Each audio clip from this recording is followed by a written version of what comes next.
सतगुरु मेरे कलम हाथ तेरे के सोने मेरे लेख लिख दे।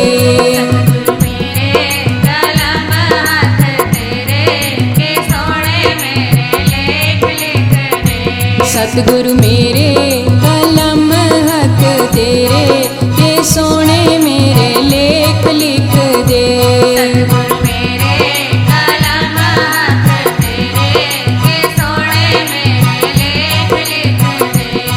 ओ सोने मेरे लेख लिख दे के न्यारे मेरे लेख लिख दे।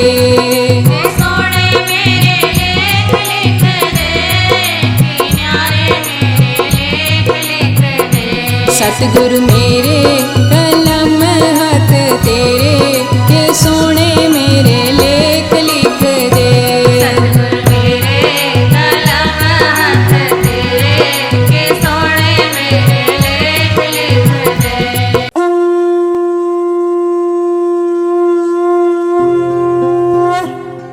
ओम गुरुर्ब्रह्मा गुरुर्विष्णु गुरुर्देवो महेश्वरः गुरुर्साक्षात् परब्रह्म तस्मै श्री गुरुवे नमः। अखण्डमण्डलाकारं व्याप्तं येन चराचरं तत्पदं दर्शितं येन तस्मै श्री गुरुवे नमः। तस्मै श्री गुरुवे नमः। तस्मै श्री गुरुवे नमः। प्रातः स्मरणीय परम पूजनीय सद्गुरुदेव भगवान के चरणों में कोटि कोटि प्रणाम एवं आप सभी भक्तों को प्यार भरा जय श्री कृष्ण। आज हम गुरु पूर्णिमा पर थोड़ा सा प्रकाश डालेंगे, विचार करेंगे गुरु पूर्णिमा कब मनाई जाती है, क्यों मनाई जाती है, इस दिन क्या करना चाहिए, इसको व्यास पूर्णिमा क्यों कहते हैं, इस दिन का क्या महत्व है, कैसे गुरु पूजन करें, इन सब बातों पर थोड़े रूप में विचार करेंगे। आषाढ़ मास की पूर्णिमा को व्यास पूर्णिमा अथवा गुरु पूर्णिमा कहते हैं। इस दिन गुरु पूजा का विधान है। गुरु पूर्णिमा वर्षा ऋतु के प्रारंभ में आती है। इस दिन से श्रावण मास व चातुर्मास प्रारंभ होता है। यही समय है जब साधु संत जन 4 महीने का अपना कोई न कोई नियम व संकल्प लेते हैं। जैसे कुछ संत जन मौन धारण करते हैं, जैसे हमारे परम पूज्य गुरुदेव श्रावण मास का मौन व्रत धारण करते थे। कुछ संत जन हैं जो 4 महीने एक ही स्थान पर रहकर सत्संग करते हुए ज्ञान की गंगा बहाते हैं। तो कुछ महात्मा लोग इस दौरान अन्न का त्याग कर देते हैं। आदि आदि संकल्प साधु संत जन लेते हैं। ये 4 महीने मौसम की दृष्टि से भी सर्वश्रेष्ठ होते हैं। ना अधिक गर्मी होती है और ना अधिक सर्दी। इसलिए भजन व साधना के लिए ये समय बड़ा उपयुक्त माना गया है। जैसे सूर्य के ताप से तप्त भूमि को वर्षा से शीतलता एवं फसल पैदा करने की शक्ति मिलती है, ऐसे ही गुरु चरणों में उपस्थित जो साधक होते हैं उनको ज्ञान, भक्ति, युक्ति और मुक्ति प्राप्त करने की शक्ति मिलती है। बस शर्त है कि सच्चे मन से सद्गुरु की शरण लें। ठीक उसी प्रकार जैसे अर्जुन ने भगवान श्री कृष्ण की शरण ली। शिष्यस्ते हम शादि माम त्वाम प्रपन्नम। हे केशव, हे गोविंद, मैं आपकी शरण में हूँ। मुझे अपना शिष्य समझकर जिसमें मेरा कल्याण हो, बस वही मुझे मार्गदर्शन दीजिए। अर्जुन ने अपने आप को सद्गुरु के कृष्णम वंदे जगत गुरुम, भगवान को अपना गुरु मानकर अपने आप को समर्पित किया तो भगवान ने अर्जुन को गीता जैसा दिव्य ज्ञान प्रदान किया। हमारे भारतवर्ष में कई विद्वान गुरु हुए हैं, किंतु महर्षि वेद व्यास जी प्रथम विद्वान थे जिन्होंने सनातन धर्म यानी हिंदू धर्म के चारों वेदों की व्याख्या की थी, 18 पुराणों की रचना की, श्रीमद् भागवत महापुराण एवं ब्रह्म सूत्र जैसे दिव्य ग्रंथों की रचना की, गीता जैसे दिव्य शास्त्र का संकलन किया। अतः वह हमारे आदि गुरु हुए। समस्त भारत उन्हें अपना आदि गुरु मानता है। सो उनके सम्मान में ही आषाढ़ मास की पूर्णिमा को गुरु पूर्णिमा के रूप में मनाया जाता है। इसी परंपरा के अकॉर्डिंग समस्त जन अपने अपने आध्यात्मिक पिता अर्थात सद्गुरुदेव को व्यास जी का अंश मानकर आज के दिन उनकी पूजा अर्चना आराधना करते हैं। भगवान ने स्वयं गीता में वेद व्यास जी को अपनी विभूति बताया है। मुनि नाम पेहम व्यासः, अर्थात मुनियों में वेद व्यास मैं ही हूँ। यह पर्व भगवान विष्णु के 17वें अवतार श्री कृष्ण द्वैपायन व्यास जी की पूजा अर्चना का पर्व है। यह पर्व जीवन में गुरु की महत्ता को समर्पित है, सद्गुरु के त्याग और तप को समर्पित है। गुरु पूर्णिमा का पावन पर्व।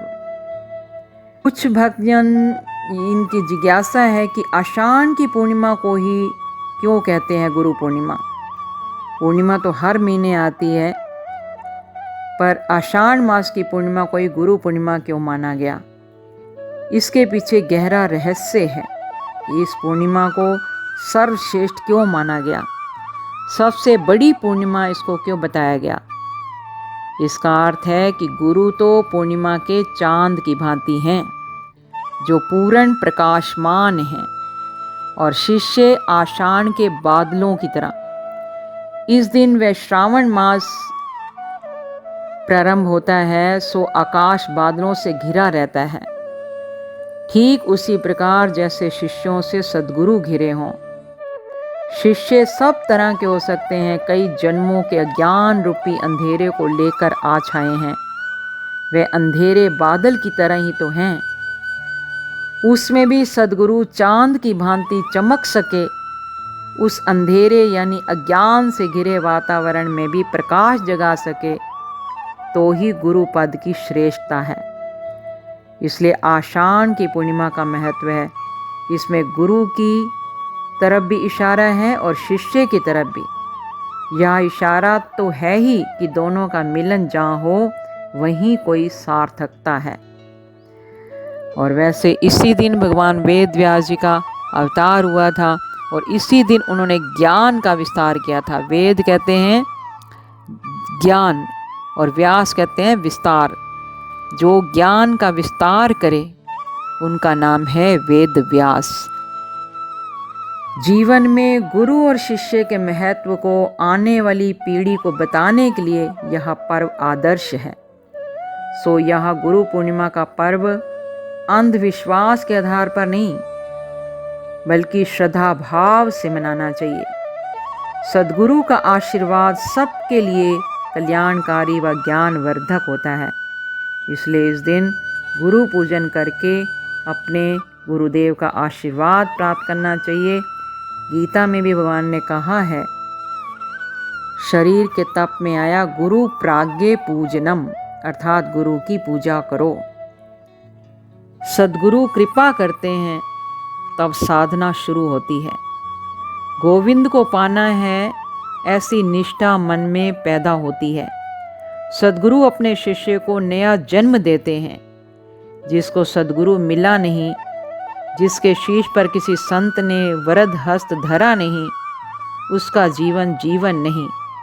अतः किसी संत के चरण पकड़ कर रखो, सद्गुरु की चरण शरण लेकर उनसे अपने कल्याण का मार्ग पूछो, जैसे अर्जुन ने पूछा, यच्छ्रेयस्यान् निश्चितम ब्रूहितन में, मेरा कल्याण किसमें है।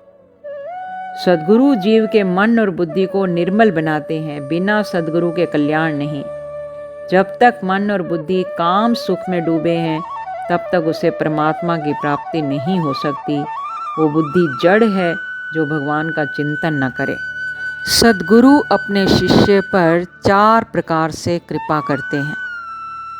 4 प्रकार से गुरु की कृपा प्राप्त की जा सकती है। स्मरण से, दृष्टि से, शब्द से और स्पर्श से। तो पहला है स्मरण से। स्मरण हमारा कैसा होना चाहिए? जैसे कछुई रेत के भीतर अंडा देती है पर खुद पानी के भीतर रहती हुई उस अंडे को याद करती रहती है और उसके स्मरण से अंडा पक जाता है। ऐसे ही सद्गुरु को याद करने मात्र से शिष्य को संपूर्ण ज्ञान प्राप्त हो जाता है और उस पर गुरु कृपा सदा बनी रहती है। यह है स्मरण दीक्षा, जो हनुमान जी को प्राप्त थी। छाती चीर कर दिखा दी सिया राम की किस प्रकार उनके हृदय में छवि बसी थी, क्योंकि उनके रोम रोम से श्री राम का नाम निकलता था सदा। गोपियों के मुख से हमेशा भगवान श्री कृष्ण का स्मरण होता था, हृदय से स्मरण करती थी। गोपियों को ये दीक्षा प्राप्त थी। और अर्जुन तो इतना श्री कृष्ण का स्मरण करते थे कि निद्रा अवस्था में उनके मुख से श्री कृष्ण निकलता था, जिसके फलस्वरूप स्वयं भगवान श्री कृष्ण द्वारकाधीश अर्जुन की चरण सेवा करते थे। दूसरी कृपा प्राप्त होती है दृष्टि के द्वारा। जैसे मछली जल में अपने अंडे को थोड़ी थोड़ी देर में देखती रहती है तो उसके देखने मात्र से अंडा पक जाता है, ऐसे ही जिस शिष्य पर सद्गुरु की दृष्टि रहती है उस शिष्य को संपूर्ण ज्ञान प्राप्त हो जाता है। ठीक उसी प्रकार जैसे अर्जुन को भगवान ने गीता का ज्ञान दिया। गोपने से गोपने ज्ञान अर्जुन को भगवान ने दे दिया। ये दृष्टि दीक्षा है। तीसरी कृपा प्राप्त होती है शब्द से। जैसे कुररी पृथ्वी पर अंडा देती है और आकाश में शब्द करती हुई घूमती है तो उसके शब्द से अंडा पक जाता है, ऐसे ही गुरु अपने शब्दों से शिष्य को ज्ञान करा देता है। गीता का एक एक शब्द न केवल अर्जुन के लिए कल्याणकारी था बल्कि हम सभी के लिए कल्याणकारी व अत्यधिक महत्वपूर्ण है। यह है शब्द दीक्षा। चौथी कृपा प्राप्त होती है स्पर्श के द्वारा। जैसे मयूरी अपने अंडे पर बैठी रहती है तो उसके स्पर्श से अंडा पक जाता है, ऐसे ही जिस शिष्य को सद्गुरु के हाथ का स्पर्श प्राप्त होता है, जिस शिष्य के शीश पर गुरु का हाथ होता है, उसे भी गुरु कृपा से तत्काल ही ज्ञान प्राप्त हो जाता है। यह है स्पर्श दीक्षा। परम सौभाग्य है हमारा कि हमें ऐसे परम तपस्वी सद्गुरुदेव की शरण मिली, जिन्होंने हमें उपरोक्त चारों प्रकार की कृपा से कृतार्थ किया। ऐसे गुरुदेव की महिमा का वर्णन कहाँ तक किया जाए। महिमा सद्गुरुदेव की वर्णन में नहीं आए, विद्धि हरिहर सुर नर मुनि अंत न को पाए। गुरु कृपा प्राप्त करने के लिए शिष्य की पात्रता भी आवश्यक है। पूर्व काल में तो शिष्य की बड़ी कठिन परीक्षा होती थी, तब उसे गुरु दीक्षा मिलती थी। आजकल तो सस्ता सौदा है, एक ही दिन में एक साथ अनेकों भक्तों को गुरु दीक्षा दी जाने लगी है। जबकि गुरु दीक्षा यानी गुरु मंत्र तो अकेले में दिया जाता था, जैसे कि हमारे गुरुदेव ने ये नियम निभाया। शिष्य बनने का अधिकारी कौन है, इस बारे में एक प्रसंग मिलता है। एक बार काशी के एक प्रकांड विद्वान पंडित जगत गुरु शंकराचार्य जी के पास आए और हाथ जोड़कर बोले, महाराज आप मुझे अपना शिष्य बना लीजिए। गुरु शंकराचार्य जी ने कहा, हाँ ठीक है, लेकिन ऐसा है कि तुम अभी अधिकारी नहीं हो। वह तो अपने को बहुत बड़ा विद्वान मानता था। विद्वानों को क्रोध और अहंकार तो रहता ही है। उसने कहा, शास्त्रार्थ कर लीजिए। शंकराचार्य जी ने सोचा, यह शास्त्रार्थ करेगा, इसको तो इतना अहंकार है, जबकि शास्त्रों के ज्ञाता को तो विनम्र होना चाहिए। इतना अहंकार और तू हमको गुरु बनाना चाहता है और हमसे शास्त्रार्थ करने की बात कर रहा है। अब तो हाथ जोड़कर कहने लगा, महाराज गलती हो गई, कृपया बताएं कि अधिकारी कैसे बनूं। जगत गुरु बोले, देखो अभी तुम ब्रज में जाओ, गोवर्धन की परिक्रमा करो, भिक्षा मांगकर खाओ, ना किसी की बात करना, ना कुछ देखना, न सुनना, न स्पर्श करना और न सूंघना, ना ही किसी से बात करना, ना किसी की निंदा करना। केवल राधे श्याम इन दो शब्दों को रोम रोम से बोलते रहना। अंतःकरण से उनके लिए आंसू बहाते हुए वहां 1 वर्ष तक रहो। तो वह भक्त चला गया गुरु के वचनों का पालन करते हुए। 1 वर्ष तक गोवर्धन की परिक्रमा करता रहा। उसी प्रकार नेत्रों से आंसू बहाते हुए राधे श्याम का नाम जपता रहा। जब 1 वर्ष पूर्ण हुआ, वापिस आया, तो शंकराचार्य जी ने सोचा इसकी परीक्षा लेनी चाहिए।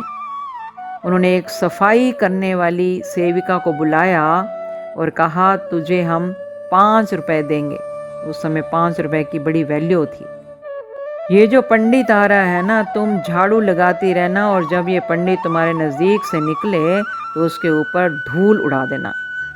5 रुपए का नाम सुनते ही वो प्रसन्न हो गई और सोचा ज़रा सा कुछ बोल ही तो देगा पंडित, कोई बात नहीं, मुझे 5 रुपए तो मिल जाएंगे।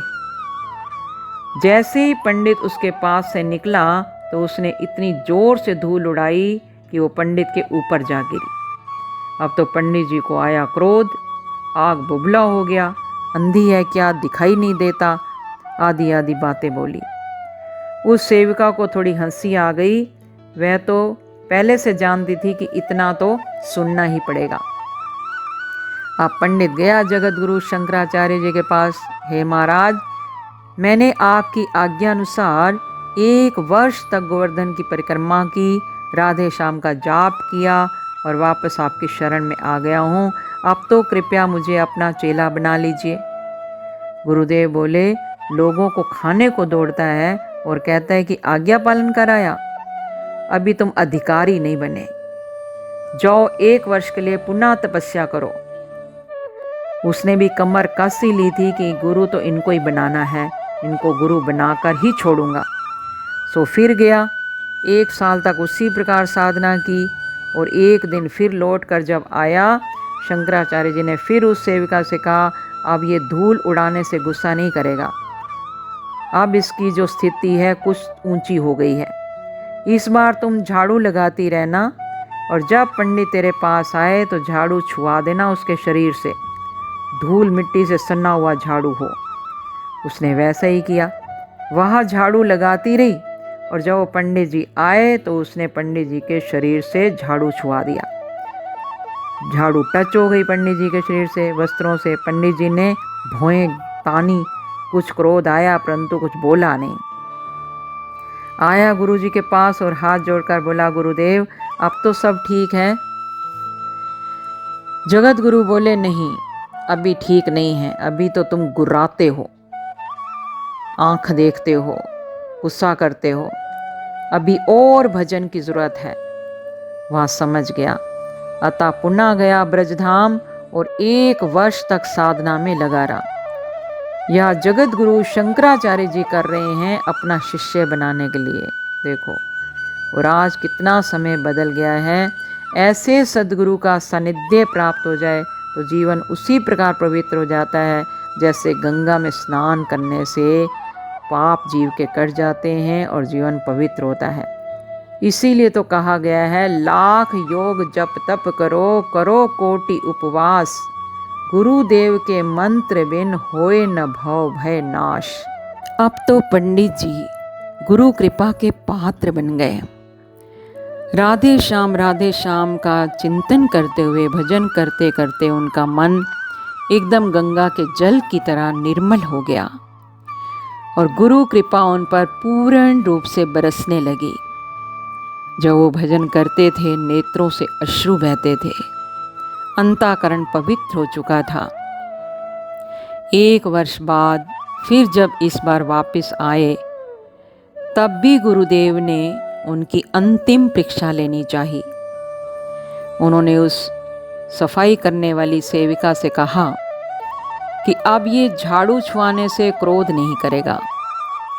अब एक काम तुम्हें और करना है, ये जो कूड़े कचरे का टोकरा भरा हुआ है, जैसे वो पंडित जी तुम्हारे नज़दीक से निकलें, ये टोकरा कूड़े कचरे वाला उसके ऊपर फेंक देना। इस बार अगर तुमने ये काम कर दिया तो हम तुम्हें 25 रुपए देंगे। उस सेविका के मन में पैसों का लालच आ गया, पर थोड़ी घबराने लगी, सोचने लगी, पहले 2 बार तो मैं बच गई, अब की बार कहीं मैं पिट ना जाऊं, चलो देखा जाएगा। पंडित जी आए, जैसे उस सेविका के नज़दीक पहुँचे तो उस सेविका ने वैसे ही किया, कूड़े कचरे से भरा हुआ टोकरा उस पंडित जी पर फेंक दिया। लगता है ये अब अंतिम परीक्षा थी पंडित जी की, लेकिन अब तो ना तो उन्हें कोई क्रोध आया, ना उन्होंने कोई अपशब्द बोले, बल्कि उनके नेत्रों में अश्रु भर आए। पंडित जी ने सोचा, हो सकता है ये मेरे सद्गुरु की ही कोई इच्छा हो, जिसके कारण मुझे बारंबार साधना करने का अवसर प्राप्त हो रहा है। सच मानो वो सेविका तो भयभीत थी, किंतु ये देखकर हैरान रह गई कि पंडित जी इस बार उसके चरणों में गिर पड़े और बड़े शांत भाव से बोलने लगे, हे माँ, तुम मेरी प्रथम गुरु हो। तुमने मुझे जगत गुरु शंकराचार्य जी की शरण तक पहुंचा दिया, उनकी चरण शरण दिला दी। तुम धन्य हो, आज मैं तुम्हें प्रणाम करता हूँ। इतना चेंज, इतना परिवर्तन किसकी कृपा से? गुरुदेव की कृपा से। जगत गुरु शंकराचार्य जी आश्रम की एक विंडो थी जिसमें से वो झांक कर देख रहे थे। जैसे ये दृश्य देखा, समझ गए अब तो ये शिष्य अधिकारी हो गया है, गुरु दीक्षा का अधिकारी हो गया है। एट द सेम टाइम वो बाहर आए और उसी समय पंडित जी को कहा, आ शिष्य आ, अब तू अधिकारी हो गया है। जब तक अंतःकरण की शुद्धि न हो जाए तो ऐसे महान महापुरुष गुरु दीक्षा कैसे दें? जैसे पंडित जी ने गुरुदेव के शब्द सुने, अंदर गए, सदगुरु के चरणों में साष्टांग दंडवत प्रणाम किया। तद्विधि प्रणिपातेन। जैसे प्रणाम किया तो नेत्रों से इतने अश्रु बहाए, सच मानो अपने नेत्रों के अश्रुओं से गुरुदेव के चरण धो दिए। सदगुरु ने अपने शिष्य को उठाया, हृदय से लगा लिया, धन्य हो तुम, आज तुम गुरु दीक्षा प्राप्त करने के अधिकारी, वास्तविक अधिकारी हो गए। तुम्हारे मन में अहंकार था, क्रोध था, उन विकारों का नाश करने के लिए ये तुम्हारी परीक्षा थी। आज तुम्हारा अंतःकरण प्रभु भजन करते करते पवित्र हो गया है। सदगुरु के भाव में भी बड़ी प्रसन्नता थी और पंडित जी के तो खुशी का ठिकाना ही नहीं था। वो तो बारंबार गुरुदेव के उपकार को याद करते करते नेत्रों से अश्रु बहा रहे थे और बार बार गुरुदेव के चरणों में प्रार्थना कर रहे थे, मुझसे कोई भी अपराध हो गया हो मुझे क्षमा कर देना। आपकी कृपा से मुझे बार बार गोवर्धन की परिक्रमा करने का सौभाग्य प्राप्त हुआ, ब्रज में वास करने का सुअवसर मिला, प्रभु के नाम जपने का मुझे जो इतना सुंदर अवसर आपने दिया, मैं उसको कभी भी भूलूंगा नहीं। मैं आपका सदा सदा सदा के लिए ऋणी रहूँगा। अब मुझे अपना शिष्य स्वीकार करें और अपनी कृपा करके मुझे गुरु दीक्षा दें। कहने का भाव, ये दिव्य प्रेम जो होता है उसमें इतनी शक्ति होती है कि अगर कोई बिना अधिकारी बने जबरदस्ती आपको नाम दीक्षा दे भी दे तो आप सह नहीं सकते। क्योंकि आपका अंतःकरण इतना कमज़ोर है कि संसार का सुख दुख तो आप सह नहीं पाते, तो इतनी बड़ी दिव्य शक्ति को आप कैसे सहन करेंगे। इसलिए अधिकारी बनने पर ही यह दिव्य प्रेम प्राप्त होगा। जगत गुरु शंकराचार्य जी ने उन्हें अपनाया, गुरु दीक्षा दी और गुरु कृपा से ही एक दिन फिर उन्हें जुगल जोड़ी सरकार राधा कृष्ण का सुंदर दर्शन हुआ। इसलिए तो कहा, गुरु गोविंदों खड़े काके लागू पाए, बलिहारी गुरु आपने जिन गोविंदियों मिलाए। सो गुरु शिष्य का नाता दिव्य है, अलौकिक है, पावन है और जन्म जन्म का है। सद्गुरु की कृपा से शिष्य को प्रभु प्राप्ति का दिव्य प्रेम प्राप्त होता है। सद्गुरु का उपकार सतत स्मरण करने योग्य है, क्योंकि वही जीव के सच्चे मीत हैं, सच्चे साथी हैं। स्वार्थ के सब मीत हैं, देखा सब संसार, सच्चे मीत गुरुदेव हैं, सतत करें उपकार। जिससे हमें तनिक भी, थोड़ा सा भी, कभी भी ज्ञान प्राप्त हुआ हो या होता हो, उसको अपना गुरु मानकर सदैव उनका सम्मान करें, उनकी रिस्पेक्ट करें, उनका आदर करें।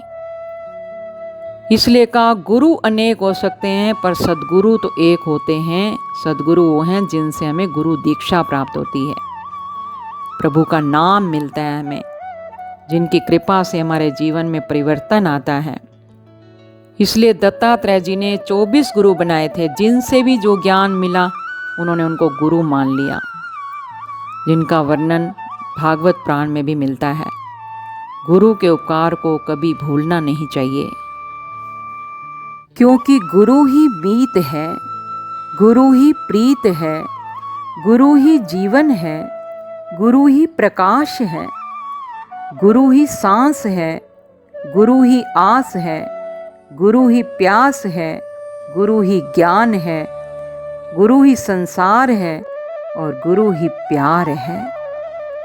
धन्य हम सभी जो हमें ऐसे पूर्ण सद्गुरु की शरण मिली, जो बड़े महान तपस्वी थे, जिन्होंने हमारे हाथ में गीता जैसा शास्त्र पकड़ाया, दिव्य ज्ञान दिया, भक्ति की राह दिखाई, पर जिनकी कृपा से हमें सद्गुरु का दर्शन हुआ, परम पूज्य स्वामी मुक्तानंद जी, उनका उपकार भी हमें कभी भूलना नहीं चाहिए। हम उनके सदा आभारी रहेंगे।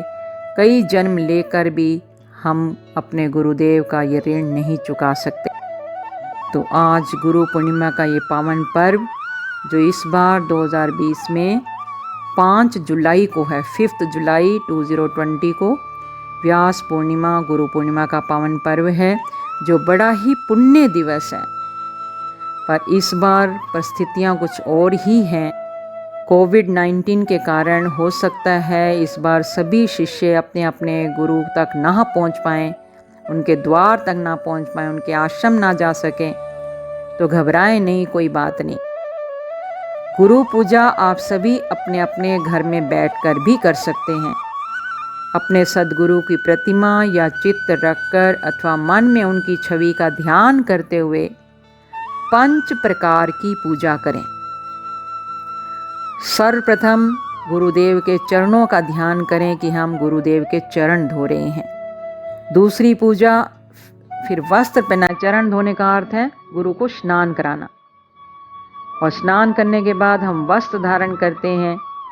अब कोई वस्त्र दे सकता है, कोई नहीं दे सकता, गरीब अमीर सभी के लिए ये है कि गुरुदेव की दूसरी पूजा करें, उनके हाथ में कलावा बांधें, मोली बांधें। ये आप वस्त्र भेंट कर दिए और साथ में प्रार्थना भी कर दी कि हे गुरुदेव, हमारी पग पग पर आप रक्षा करना। ये रक्षा कवच भी होता है। और गुरुदेव भी जब शिष्य को बांधते हैं, जब दीक्षा मिलती है, तो गुरुदेव पर अगर कोई संकट आ गया है, कोई उनका शरीर स्वस्थ नहीं है, तो शिष्य का भी फर्ज बनता है कि हम गुरुदेव के लिए जाप करें, पाठ करें, प्रभु से प्रार्थना करें। जैसे परम पूज्य स्वामी जी अभी कुछ अस्वस्थ हैं, तो तो हम सभी का ये एक फ़र्ज़ है, एक ड्यूटी बनती है कि हम उनके लिए नित्य प्रति कम से कम एक माला 12वें अध्याय का 17वां मंत्र यो न हरिष्टि न द्वेष्टि, इस मंत्र की एक माला का जाप उनके निमित्त ज़रूर किया करें। चरण धो लिए, फिर कलावा बांधें। तीसरी पूजा है तिलक लगाएं। तिलक लंबा लगाएं ताकि हे गुरुदेव हमारे विचार भी तिलक पर फिर थोड़े से अक्षत भी लगा लें। और चौथी पूजा है गुरुदेव को माला पहनाएं और लास्ट में गुरुदेव की आरती उतारें। फिर पत्र पुष्प भेंट करते हुए अपने सद्गुरु को साष्टांग दंडवत प्रणाम करें। जैसा कि भगवान ने गीता में भी हम सबको निर्देश दिया है, तद विधि प्रणिपातेन परिप्रश्नेन सेव्या। इससे सद्गुरु अवश्य प्रसन्न होंगे और अपने शिष्य पर अपनी कृपा दृष्टि करते हुए उसे निश्चित ही गोविंद के दर्शन करा देंगे। पानी के बिना नदी बेकार है, अतिथि के बिना आंगन बेकार है, प्रेम के बिना सगे संबंधी बेकार हैं, और जीवन में गुरु ना हो तो जीवन बेकार है। इसलिए जीवन में गुरु जरूरी है, गुरूर नहीं। तो आज इस पावन पर्व पर परम पूज्य स्वामी जी की ओर से और परम पूज्य सद्गुरुदेव भगवान की ओर से सभी भक्तों को बहुत बहुत बहुत बहुत आशीर्वाद। सभी का जीवन ऐसी विषम परिस्थिति जो चल रही है देश में, पूरे विश्व में, पर गुरुदेव की कृपा से, उनके आशीर्वाद से आप सभी स्वस्थ रहें, प्रसन्न रहें, अपना भी ध्यान रखें, अपने परिवार का ध्यान रखें। यही सद्गुरुदेव भगवान का आशीर्वाद आप सभी के लिए है और सभी को प्रभु चरणों की अनन्य प्रेमा भक्ति प्राप्त हो। गुरु चरणों में हम सभी प्रार्थना करते हैं ये गुरु पूर्णिमा सारे विश्व में शांति प्रदान करने वाली हो। ये जो आज प्रतिकूल परिस्थिति आई हुई है, हे गुरुदेव, उसे आप सभी के लिए अनुकूल बना दें और हमारे जीवन में इसी तरह ज्ञान और भक्ति का दीपक प्रज्वलित करते रहें। आपका आशीर्वाद हमें प्राप्त होता रहे, यही आपके चरणों में आज गुरु पूर्णिमा के दिन हमारे करबद्ध प्रार्थना है, हृदय के भाव हैं। हे गुरुदेव, आप इसे ज़रूर स्वीकार करें, स्वीकार करें, स्वीकार करें। बोलो सद्गुरुदेव भगवान की जय। जय श्री कृष्ण, जय गुरुदेव।